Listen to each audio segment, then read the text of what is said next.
Hello everyone.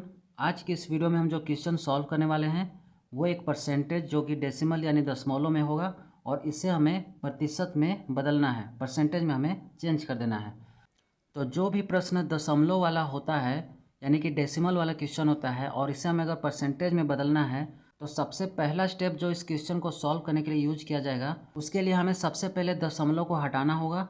तो 4 अंक है तो 4 जीरो पहले हम नीचे उतार लेंगे। जैसे कि सबसे पहले हम क्या लिखेंगे, 0.0025, ठीक है। ये हम सबसे पहले क्वेश्चन लिख लेंगे। इसके बाद हमें क्या करना है, बराबर लिखना है। अब यहाँ पे जो भी पॉइंट के बाद जितना भी अंक है सबसे पहले हम इसे ऊपर लिख लेते हैं।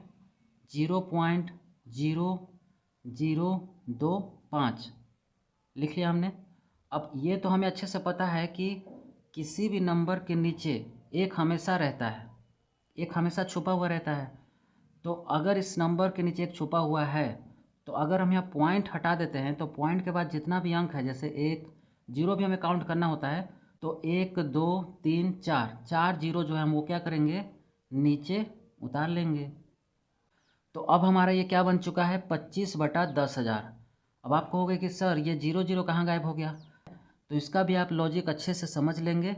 यहाँ पर जो जीरो है अगर इसकी जगह एक रहता, यानी यहाँ जो जीरो लिखा हुआ है यहाँ एक लिखा होता, 1.0025, तब यह हमारा 10025 ऊपर हो जाता और नीचे तो 10,000 है ही।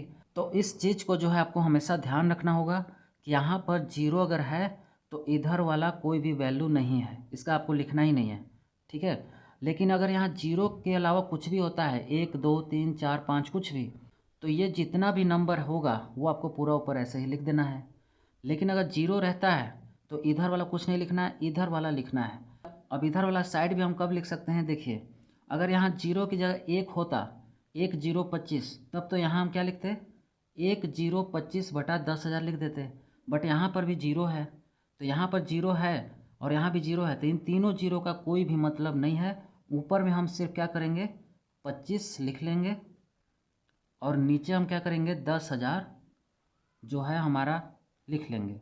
अब ये जो क्वेश्चन था 0.0025, यह हमारा फ्रैक्शन यानी भिन्न में बदला जा चुका है। तो अब हमें क्या करना है, अब हम आसानी से प्रतिशत यानी परसेंटेज में बदल सकते हैं। क्या करना होगा इसके लिए, हमें करना होगा 100 से गुना। 100 से गुना करना होता है, आपको अच्छे से पता होना चाहिए। प्रतिशत में बदलने के लिए 100 से गुना किया जाता है। अब यहाँ पर इन दोनों जीरो को हम क्या करेंगे, इस दो जीरो से काट लेंगे। अब ये क्या हो गया, 25/100। तो ऊपर 25 हो जाएगा और नीचे 100 है, तो 25/100 लिख लेंगे। और जब हम भाग देंगे तो हमें मिलेगा 0.25 और परसेंटेज का साइन हम लगा लेंगे। तो हमारा जो आंसर है वो कितना हो जाएगा, 0.25%। तो इस तरह से जो ये क्वेश्चन था 0.0025, इसको हमने प्रतिशत में बदल लिया है और 0.25% हमारा आंसर आ चुका है।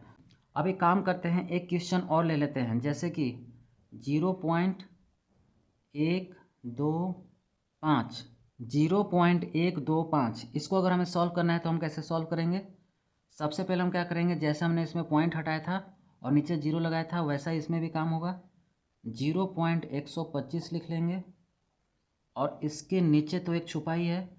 अब यहाँ पर हम देख सकते हैं पॉइंट के बाद 1 2 3 अंक है, 1 2 3 अंक है, तो हम यहाँ क्या करेंगे, 3 जीरो लगा लेंगे। 3 जीरो हमने लगा लिया है। अब इसके बाद क्या होगा, यहाँ पर 125 लिखा है तो ऊपर तो 125 ही लिखेंगे और नीचे क्या हो जाएगा, 1000। अब यहाँ पर पॉइंट के बाद मैंने जो भी नंबर था वो पूरा लिख लिया, क्योंकि यहाँ पे जीरो नहीं था और इसमें यहाँ पे जीरो था। तो इस चीज़ को हमेशा ध्यान रखना है, ठीक है। तो अब हमें क्या करना होगा, फ्रैक्शन में हमें मिल चुका है, भिन्न में मिल चुका है हमें, तो सिंपल हमें अब क्या करना है, 100 से गुना कर देना है। हम चाहें तो यहाँ भी 100 गुना कर सकते हैं, डायरेक्ट भी हम सॉल्व करना चाहें तो कर सकते हैं, लेकिन यहाँ भी करेंगे तो कोई प्रॉब्लम नहीं है। 2 जीरो से 2 जीरो कट जाएगा, ऊपर में हमारा 125 और नीचे में हमारा 10। अब इसको भाग देने पे हमें मिल जाएगा 12.5%।